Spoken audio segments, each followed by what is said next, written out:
partly because I think if a theoretical standpoint doesn't speak to the self, then it maybe it's not worth hanging on to. It's one of those rare moments in which I'm still in battle with Igbo. Even I would say, are from the 60s. And by that I mean politically, culturally, intellectually. A kind of different transmutation from the one people think with. Okay? And I want to put that into the mix, partly because of the way in which the discussion about generational politics is taking place is a serious nightmare. I want to make a distinction between what I call youthism on one hand and what an intergenerational politics could look like. Right? What it could look like if that's what people are indicating from. And I want to, as it were, give it a sort of opening epigraph. What I'm going to say would be, it all depends where you start. If you say the problem in African governments is about democracy, well, you know exactly where that argument is going to go. Whereas if you say the problem of the nation state on the African continent is determined by an architecture outside in that regime of representation. What people in some ways said about elections, the architecture in which we think these questions sometimes is what is at stake rather than the issues themselves. Okay? So I think in thinking about the challenges, we really need to spend more time on thinking about the concepts, the architecture, the languages, the ideas that we think with in order to make sense of what our present might be. And I may go as a Gramscian person, I make a distinction between things as they exist and things as I would like them to be. And those two things are not necessarily the same. Okay. The first thing for us to grapple with is what I would call the domain of the political. The domain, understanding the domain of the political requires you to understand at least two things: antagonism and agonism. Yes? And adversaries and an enemy. Okay? And one of the extraordinary things that's happening now is a subtle distinction between my enemies, I want to kill you, or we disagree but we have a right to speak. This is almost like the first time I've heard that kind of a soundtrack in Zimbabwe political discussion. That's new. Second thing I want to say is that is what I'll call a conjuncture. A conjuncture is when a number of processes come together. Number of processes, social, political, economic, whatever. It's not the same as event. Come together. They come together to produce into a coherent whole, to make meaning. It is not, you can't say it happened on Friday. It could actually take a long time, but it could be typified by a whole set of things. I read November as a conjuncture. Right. I tended to put another squeeze. This is another way of reporting to. Was it a coup or was it not? Because if we say, was it a coup or was it not? I know we can argue forever. We say it was or it wasn't. And I want to come to it in a slightly different way. And I want to make a number of observations.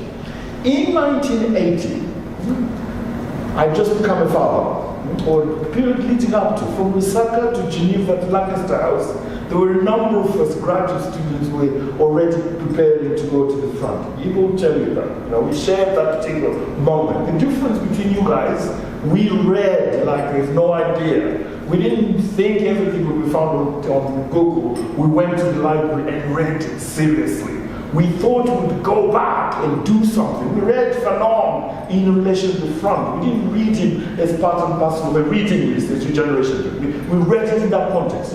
We used to sit in the Mount Browns every day or the afternoon, and somebody would come in at 2 o'clock and say to you, I just finished reading the grooves back to front. We were that engaged with ideas. And that's very, very different from now. We try to understand what was going on within a set of ideas, context, and concept, and so on.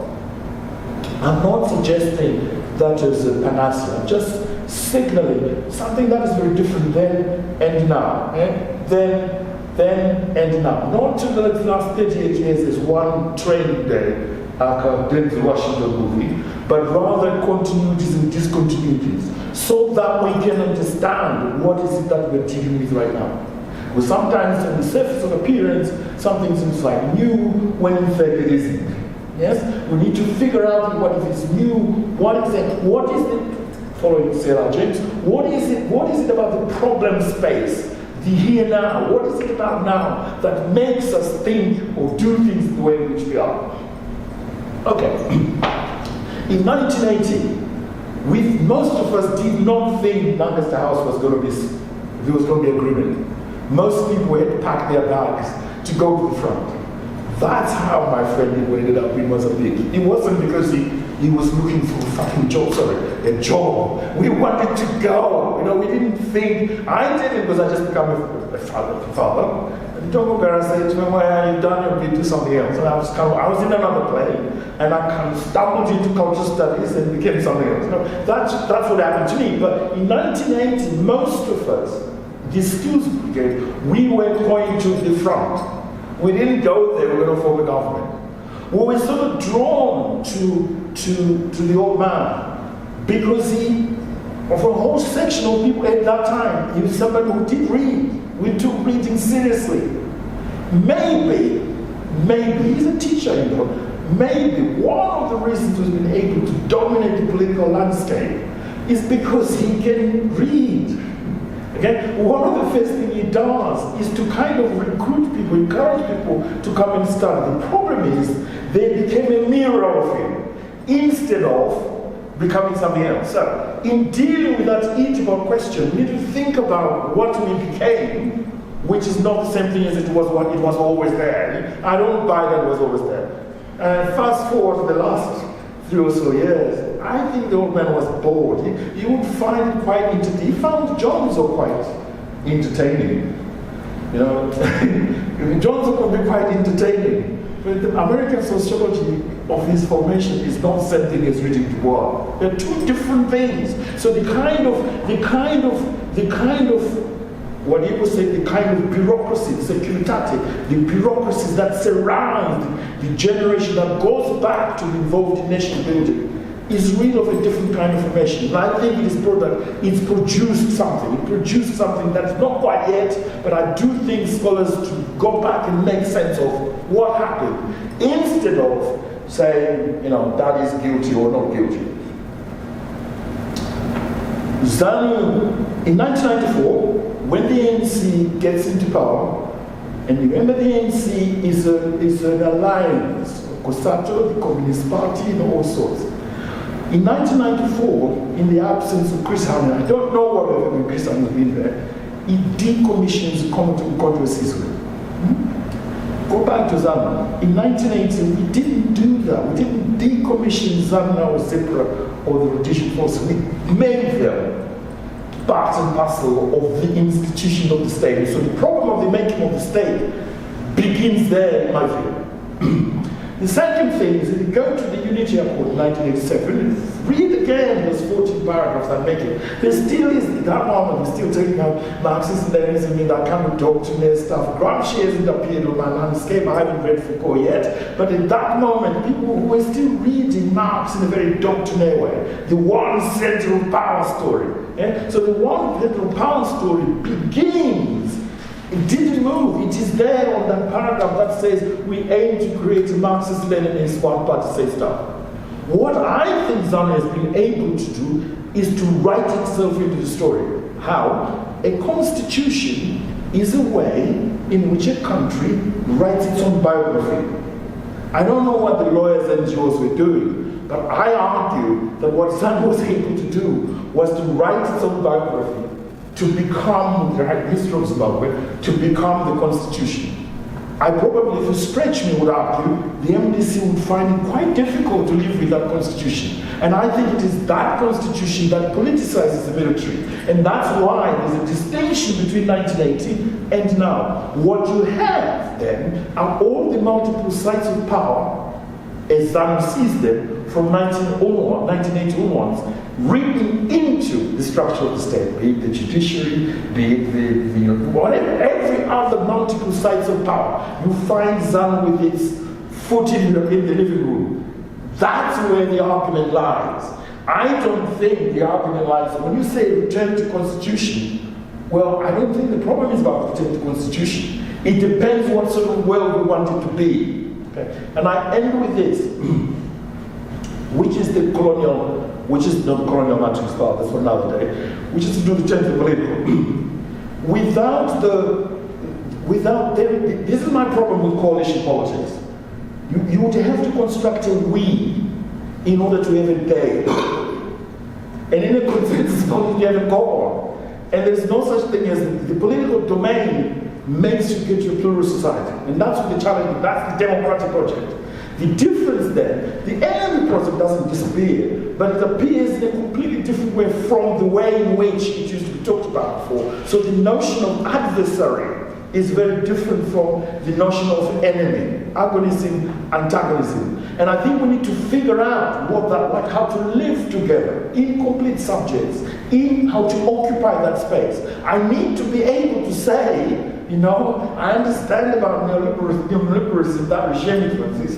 I also need to understand who the subjects have sustained it and who have produced it, in order for me to be able to understand what is in the mix. So the future for me is not just in relation to Zimbabwe itself. It's probably interconnected with what's going on in the region. If you ask me in the economic, I'm interested in what I call it radical markets as different from radical market fundamentalism. And I think I see the last 6 months or so as new times. It is not a complete break from the past. It is certainly a discontinuity. For the first time I never thought I would live through a moment when the architects of regime change, Peter Hay and the rest of them, would actually go to Harare and say, welcome to heaven to his ZANU-PF administration. Something has shifted.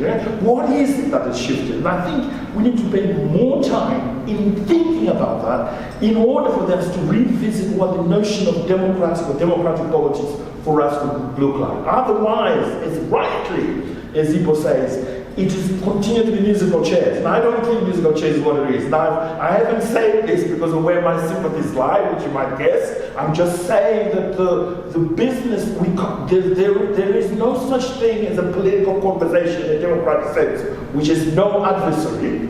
We need to figure out the conversation, what's the worlds we have. There are two dominant tendencies in the country.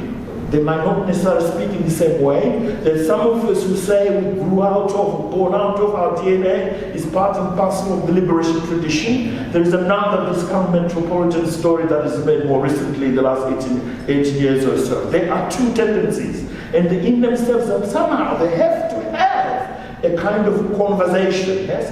A conversation that is about adversaries, which is not the same thing as enemies. And I think that is what is very new now. So in that sense, I see it as an opening. I see it as a beginning. I don't see it as Denzel Washington would say, one training day.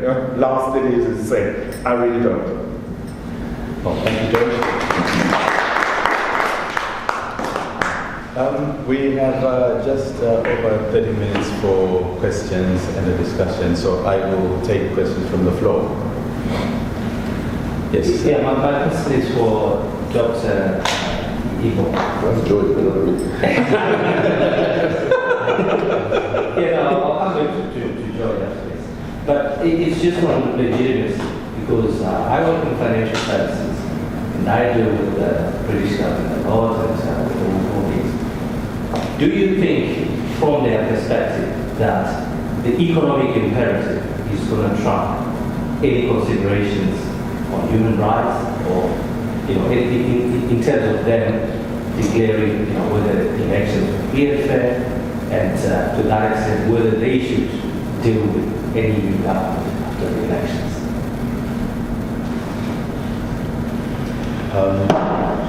I don't know. Would you prefer to have questions collected? Okay, all right. So let's have a question session. Yes, sir.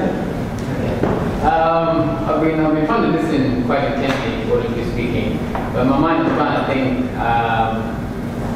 I'm going more with what people are saying, that I see nations just in the past.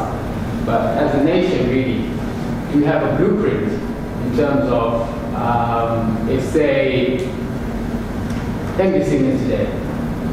Does Zimbabwe have a blueprint where we're going? Or we just happy-go-lucky and hoping for somebody to come with a new solution to rescue us from the demise we're all facing. And when I look at other nations, like if we look at the West, these people have planned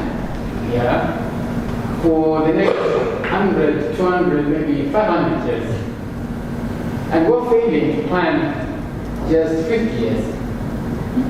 So I'm wondering whether, my question is, do we really have a plan as a nation? Okay. From your experience in government and from what you know of the state of the country, I'm a young guy, I'm only 43, I lived in Zimbabwe in 99.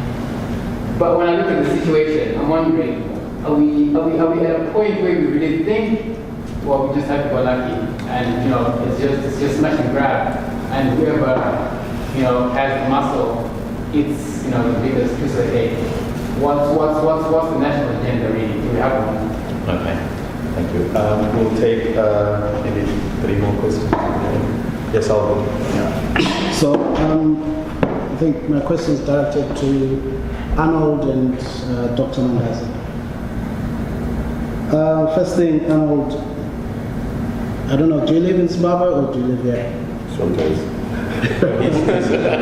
He's studying at the University of Oxford. Yeah, but I mean, he lives in Zimbabwe. You want me to respond now or maybe later? No, I was just asking because you may respond at another time, but you sort of sounded like you live in Zimbabwe, you've been involved in observing elections, so I sort of assumed, which may be incorrect, that you might be closely involved with what's happening during the campaign period.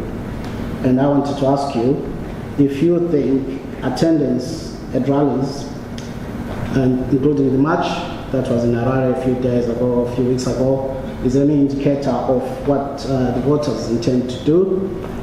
And I mean, it's a straightforward question, and I just want to get your opinion on that. And then Dr. Mandaza, I sort of got the sense that you think elections are not going to be free and fair, and I think you did say you concluded that they're not going to be free and fair. So my question is, what's the point? Why are we having these elections if we know what the result is going to be? And if you've listed all these issues, including independence of ZEC, no voters before the nomination court, secrecy of the vote, media control, printing ballot papers, there's quite a number of issues which we hear about every day, but we're still going to an election. And has the NDC Alliance, by submitting their nomination papers, accepted that this election is going to be, legitimize the election, in fact, I might say. And with what's happened in Harare, the matches and everything else, is the MDC Alliance going to say, if they lose that election, are they going to say that the election was not free and fair? And then we'll get all these people that marched into Harare marching again into Harare saying that this election was not free and fair, and maybe eventually get people being beaten up by the soldiers because they've been causing chaos in Harare. I just want to get a view on that. I think the last thing was just about the military and the military running the electoral system. What systems are in place at the moment that make, why are you so convinced that the military is running the electoral system? Those are the questions. All right. Mr. Van Beek? Yeah. So my question is to Dr. Mandaza, lawyer and George. I think George Bush once said that unfortunately democracy is the only system we have in order to determine any administration for any country that we have. And our former president also acknowledged that democracy in Africa doesn't work. So given all your point of views and everything that you said, it sounds like we are on a very, very autocratic mission. We are in a bullet train to a major crash, That analogy again. of which we don't know how much we're going to be hurt. We don't know how bad the crash is going to be. When we think back about last November, I think Zimbabwe demonstrated to Africa that it is possible we could influence the next narrative for the region.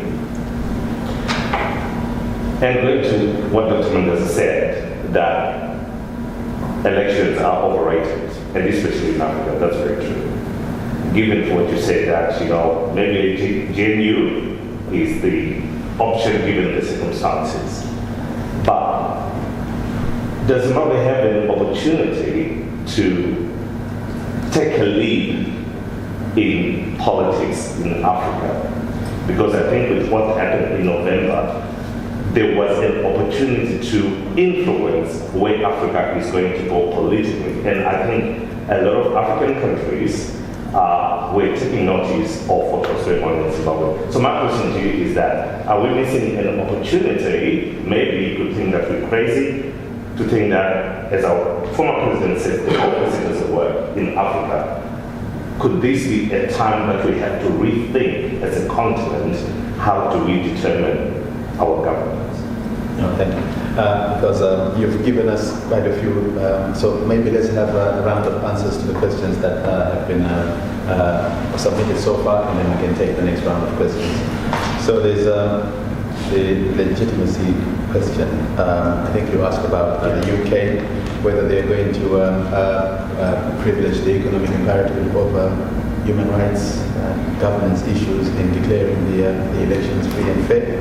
We also have a question here on, anyway, I think you start with that, and then I can remind you guys if you've forgotten what the audience have asked. Dr. Mendes, over to you. There's no doubt that the British foreign policy on Zimbabwe is influenced by economic imperatives.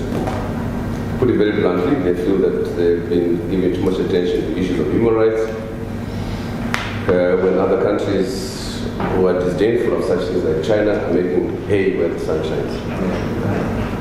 But I think they were wrong, and they are wrong, in believing that the mere removal of Mugabe would solve it. And that's where the legitimacy thing arises. I think there are three integrated, they said three. The first is legitimacy. I think in the days and weeks following the coup, the expectation was that maybe Emerson Mnangagwa would move very quickly on the economic front, to such an extent that people forget about the legitimacy issue. In other words, it was a miracle. Begin with the cash crisis solved, for example.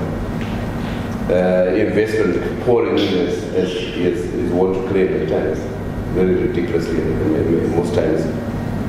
If that had happened in the first 100 days, I think people would say, well, fine. But I think observers were wrong.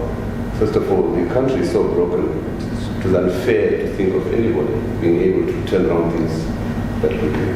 So it never happened. It has not happened. In fact, things have gone worse. Especially on the very visible, empirical, such as cash crisis. Okay. So the legitimacy thing looms very, very large. And the legitimacy thing becomes larger because the coup leaders allowed themselves to bring so much attention on the basis of elections. In other words, the implicit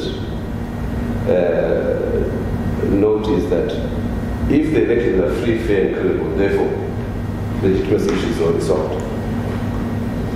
Now, as I said, to answer your question, I'm not saying that elections are useless. I'm just saying the circumstances of Zimbabwe, given the backdrop which I tried to explain, it is naive to expect elections to bring any change.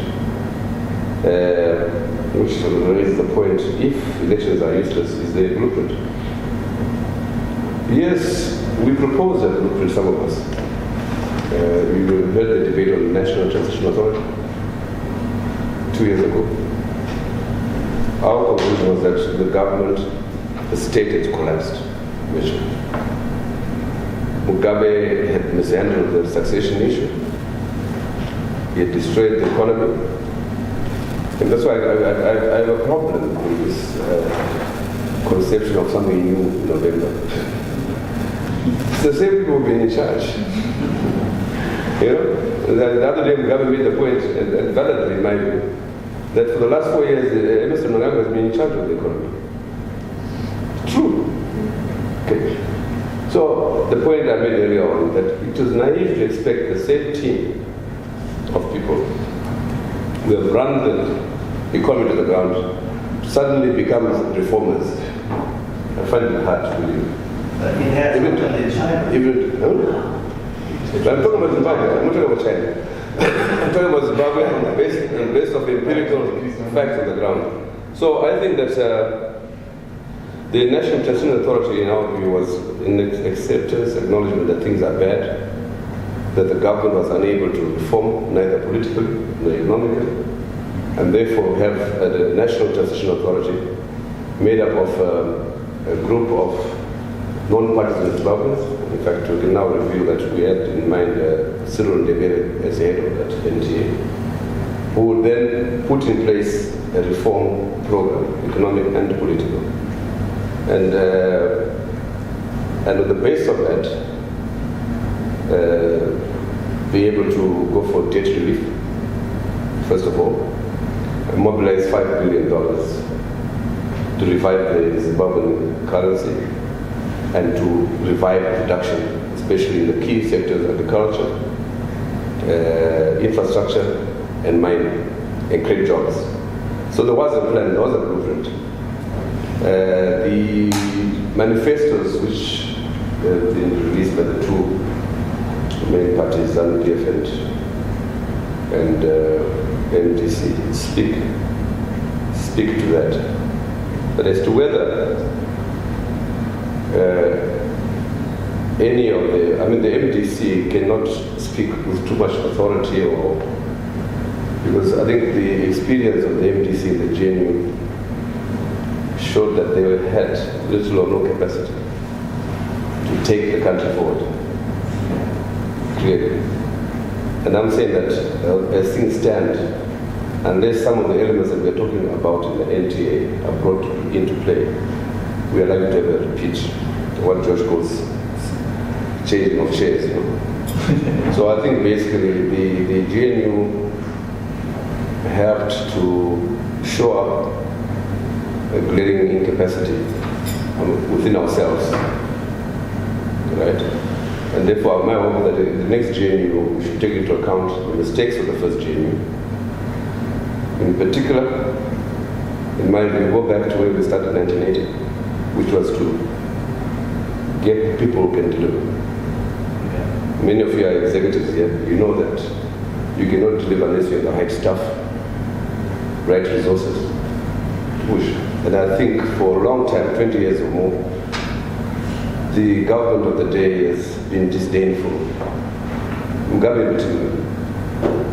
Mugabe did well in the early 80s because he had a team. The team was not his making, it was there. We were there, he couldn't ignore us. But as time went on, these skills were diminished, depleted, and largely in pursuit of his own power. And the rest you know. So I don't think that your argument about this example to the region, I think it's a bad precedent, what happened in November. Dangerous precedent. I was just bringing Lloyd on that issue of the blueprint. Do we have a vision going forward after these elections, or elections an event after which then we figure out how to proceed? Let me go back to what Dr. Mandela said earlier on about the transitional authority. I was privy to that. I read some of its facets. And the problem with that particular model was that it assumed that at the time Mugabe would cede power to a group of technocrats and professionals and step down, which is obviously